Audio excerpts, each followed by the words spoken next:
ইলিশ মাছটা একটা বিশেষ মাছ, বাইরে পাঠানো আমি কোনো মতে অ্যাপ্রুভ করি না। উনি আগে বলেছিলেন ইলিশ রপ্তানি করা হবে না, কিন্তু উনি ঘোষণা দিলেন ইলিশ রপ্তানি হবে, অর্থাৎ 1-2 টন না 3000 টন ইলিশ রপ্তানি হবে।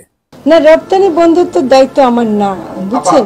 আমি আহ্বান জানাতে পারি, কিন্তু আমি বন্ধ করতে পারি না। অনেকে এটা নিয়ে বলছে যে আগের সরকারের সময় ফ্রি ইলিশ দেওয়া হতো। এমন কোন পাগল কোন দেশে আছে যে ফ্রি কাউকে দিয়ে দিবে? কিছু দেওয়া যায়, উপহার স্বরূপ দেওয়া যায়। এক দেশ আরেক দেশকে উপহার স্বরূপ দেয়, এটা সীমিত সংখ্যক। তো হাজার হাজার টন কখনই দিবে না। যেমন গত বছর সম্ভবত 802 টন সম্ভবত ইলিশ রপ্তানি হয়েছিল, এবং প্রাইসও ছিল 1100 করে, বাংলা টাকা 1100 করে, 100 কত ডলার জানি ছিল, বাংলা টাকা 1100 করে পড়েছে। এটা কিন্তু আগের বছর। ইলিশ কিন্তু রপ্তানি হতো, কখনোই ইলিশ ফ্রি দেওয়া হতো না। এখন এই গভর্নমেন্টের এই যে তাদের কথার যে ব্যালেন্স গুলো, সেগুলো ঢাকার জন্য অনেকেই ফেসবুকে ভরে যাচ্ছে যে আগে ফ্রি দেওয়া হতো, এখন ব্যবসা করা হচ্ছে। আগেও ব্যবসা হয়েছে, এখনো ব্যবসা হচ্ছে।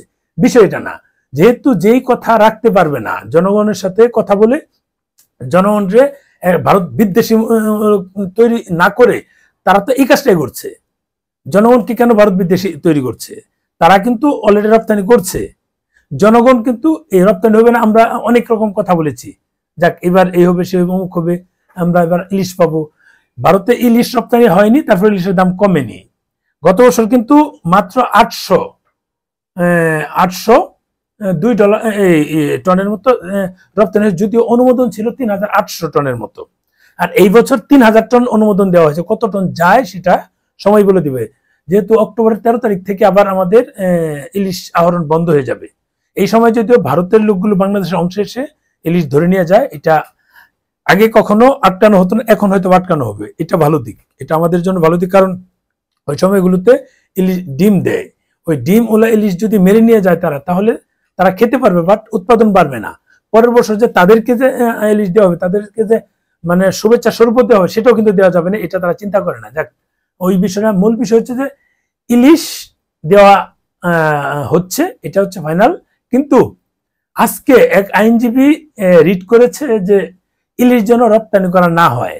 এখন এটা নিয়ে চলছে দুই জায়গার অবস্থা। এই যে ইনি যে উপদেষ্টা আছে, উনি একটা কথা বলেছেন যে সামনে এটা বন্ধ করা হবে কিনা। উনি বলছেন এটা তো তার কাজ না বন্ধ করা। যদি বন্ধ করা হয় একরকম হিসাব, বন্ধ করা না হলে আরেক রকম হিসাব। আপনি যদি পজিটিভলি বলেন এটা বন্ধ করলে আমরা অনেক খেতে পারবো, আসলে কি খেতে পারি? দাম কি কমেছে সেটা আমরা পারবো না। আমাদের যে ব্যবসায়িক সিন্ডিকেট আছে তারা সেটা ঝামেলা করবেই।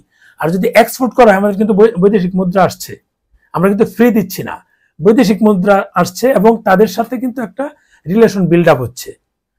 আদান প্রদানের রিলেশন বিল্ড আপ হয়। আমার পাশের বাড়িতে যদি আমি এক বাটি তরকারি দিয়ে আসি, সে পরের দিন কিন্তু আমাকে এক বাটি তরকারি দিয়ে যাবে, খালি দিয়ে যাবে না।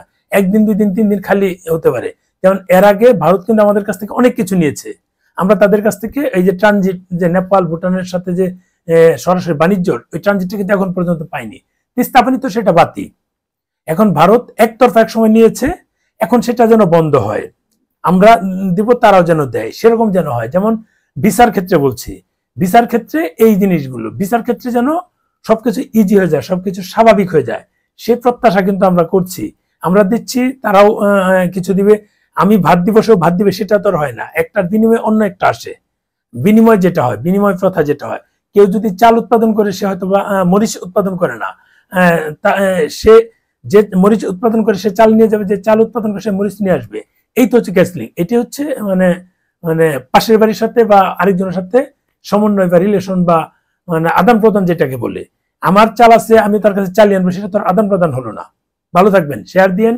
এটা নিয়ে যে সমালোচনা হচ্ছে, আলোচনা হচ্ছে, এটা আপনারাই ভালো বুঝবেন। এটা নিয়ে কি মন্তব্য করবেন?